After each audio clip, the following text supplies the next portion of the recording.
Well, hello guys, Louie here, and welcome to the weekend. We have had another exciting but frustrating week, haven't we?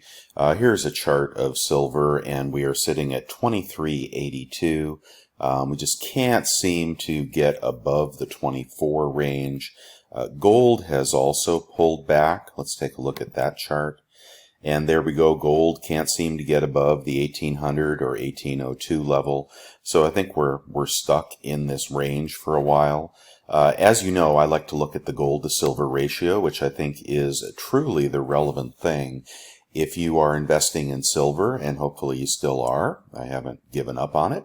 And here we have had a pretty big range in the GSR last week.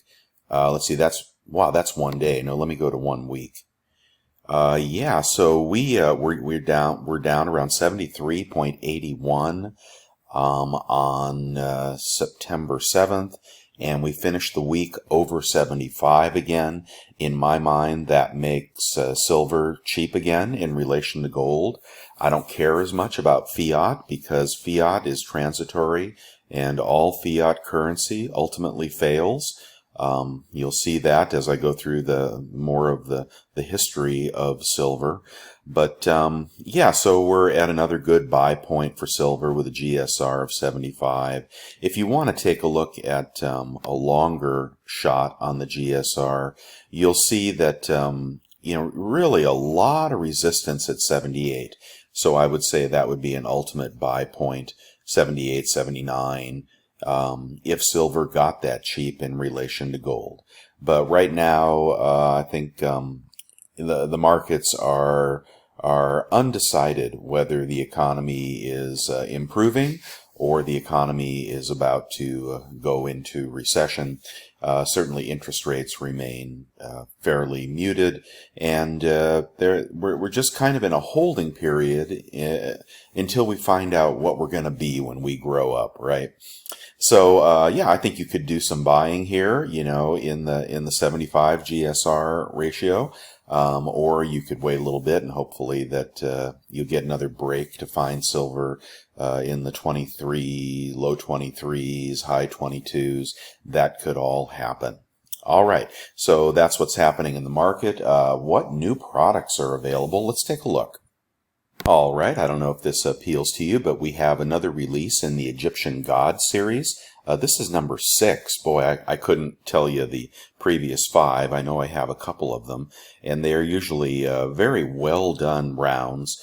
These are going for $65, so that's about $32.50, $32.80 an ounce. That's not tops on my list, but this may appeal to you. Here we have Sekhmet. All right, I don't know if I pronounced that correctly or not, but these are always beautiful to look at. And here is the other side, and here we have the kitty cat ruling over the pyramid, as they do in my house. They rule over my pyramid, and it is a high relief coin or high relief round. I believe Heidi Wastreet was the first one to design the first 1 or 2 of these, but I don't think she's involved anymore. I also don't think there's a mintage limit. But anyway, those typically appreciate in value over time. If you wanted to take a look on eBay, look at some of the earlier ones. High relief rounds, definitely, if they're done well, definitely can appreciate over time. If they're in the pirate theme or the shipwreck theme, even more so. One of the series that was better than this series was the Elemental Privateer series. These bring really good money. A full set is really, really super attractive. Here's one of my favorites, which I have several tubes of, is the White Whale. And these just look awesome in hand. They antique really, really well. I have a box of these that are a series that are antique that I've done myself. But something like this is always hot in the aftermarket. Elemental is no more. That is the maker of these, a perfectly horrible company that did some perfectly horrible things, but their products were always really, really good. All right, so if I were choosing between the the Egyptian gods or something like that. I would go with the more popular, theme. All right, what else do they have? All right, I am over at Monument Metals now, and this is something I bought recently. And this is the 10-ounce Royal Mint Britannia Bar is back in stock, silver and gold. I like the silver, and for $2.90 and as low as $2.87 cash price, you can pick up these beautiful bars. I think that's a good investment, and like I said, I've bought several of those. I like the Una and the Lion better, but they seem to be re-releasing the Britannia Bar. So here we are at $2.90, $29 an ounce. That's about 6 over spot. No, about 5 over spot. That's a collectible bar, right? I would, you have a choice of something like this versus something like this. Here we are on just the generic round section. These are secondary market rounds. So $27.43. Here are brand new Sunshine minting rounds. Those are nice. You could stack a bunch of those. But here we are, $27.93. So that is $4 over spot. I would definitely upgrade my purchase and get that Britannia Bar before I would get something like this, because you're going to have some aftermarket equity in those almost immediately. Yeah, see, it's just too much. Four over spot for generic bullion. You don't need to pay it. You might as well pay the extra dollar and get something that has the potential to go up 30% in the next couple of months if the market recovers. Because when the market recovers, when silver regains its uptrend, then a lot of the more desirable bars, their premiums increase really rapidly. And quickly looking at what else they've got on their deals page, they have Cull Morgans at $27.99. I'm not a buyer of those. I don't want Cull Morgans in my stack. At least get some good ones for the extra dollar or two you're going to pay. The Britannias are always beautiful, $26.93. So I don't know why you would buy a Buffalo round when you could pick up Britannias, $3.15 over spot. That's not too bad. Matter of fact, I would say that is not that much different than the old days. All right, here we got a whole tube of 25, $3.15 over spot, same thing, but you can get them untouched in the tube. Monster box of Britannia, so Great Britain is putting out the silver again. Here we have a gold at $18.62. All right, that's not a bad deal. And more secondary bars, $2.60 for a 10-ounce secondary market bar. Sometimes you get some nice ones when you buy those. And the 100-ounce bars are only $1.99 over spot. People are still talking about high premiums, but you really have to be specific when you say that. If you're not shopping diligently, yeah, you can pay high premiums, but you can also be in here at $2 over spot easily. Here is the Robin Hood series, or let me get into this a little more closely. I'm not a fan of the what do they call this? This is the Myths and Legends. I'm not a fan of it. I didn't like the first coin, the Robin Hood coin. This one is okay. It's coming from the Royal Mint, the British Royal Mint. Let's see if there's a mintage limit on this. Yeah, I don't even think they've got a mintage limit on this thing. Maybe in the specifications. No, they don't have specifications. I'm just not a fan. I think it's boring, and you could see some spotting on these coins as well. So it's okay. I believe they might have a display box. I'm not positive about that. So nope, not for me. I don't like it. But you might, perhaps that's a theme that you're interested in. The second coin I like better than the first. But there would have to be a mintage limit for me to be interested in buying this. All right, and they've got the Germania bars in stock. Of course, the bigger the bar you get, the cheaper per ounce it is, ultimately with the kilo, I think, being the cheapest. at $2.39 over spot. That's a great buy right there. But I really want to get the 100 gram, but the 100 gram price per spot, price per ounce is $30. It's not worth it, right? So I don't know why the price on the 100 gram is so high per ounce, but I want the whole series for sure. But this is holding me back. I don't know why they have made that so expensive. And here we have the American Gold Eagle Type 2, 1887. All right, that's about it right there. Let's see if there's anything else.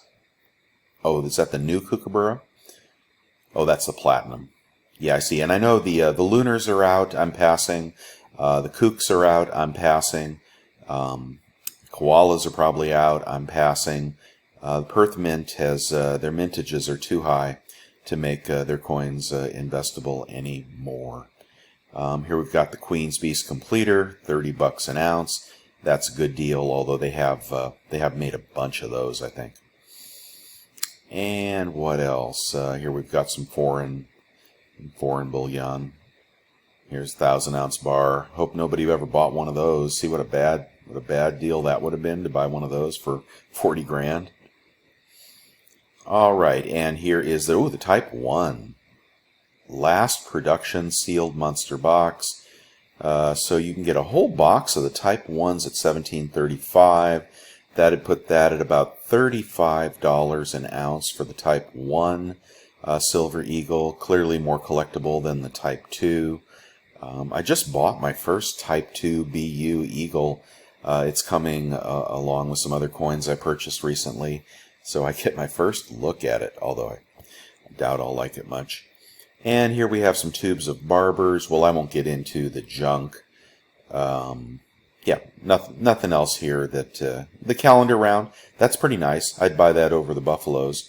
But I think that's about all I'll do on the shopping trip this morning. I told you last week about those alien rounds. I like those. And APMEX had a blowout on reverse-proof Libertads last week, but they are all gone, unfortunately. But yeah, they had the silver reverse-proof Libertads and the reverse-proof Libertad sets. They blew those out really quickly last week. That's the kind of thing they do once in a blue moon. Okay, that's it for here. All right, and I'll have to conclude with just a quick review of the U.S. Mint. I know that's probably the most popular topic on YouTube lately. So we had the uncirculated release. The reason that did not sell out right away was that they released it on back order, and everybody decided that that would be a very poor thing to commit to something that would not be delivering for a month or two.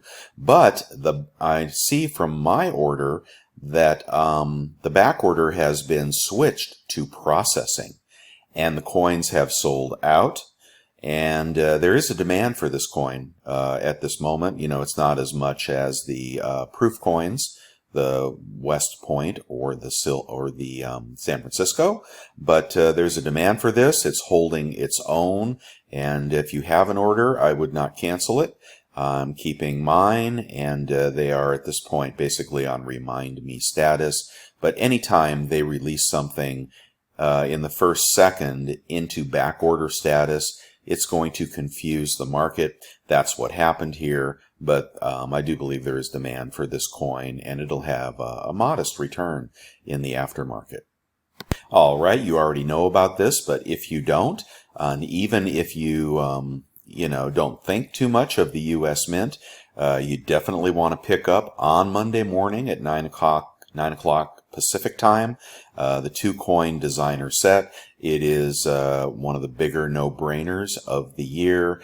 I don't know that I'd promise you $700-800 on this resale, but I think it's an easy double of your money. If you're going to dabble in this one, some quick tips for Monday morning. Of course, you want to be logged into the Mint website beforehand.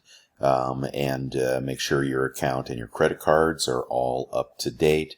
I find it easier if you only have one shipping address and one billing address in the account. You do want to add it to your bag. Some people say wait a couple seconds, wait 5-10 seconds before you add it to the bag to distinguish yourself as not a bot. I don't know if that works or not, but you could wait a few seconds, add it to your bag, and then go through checkout.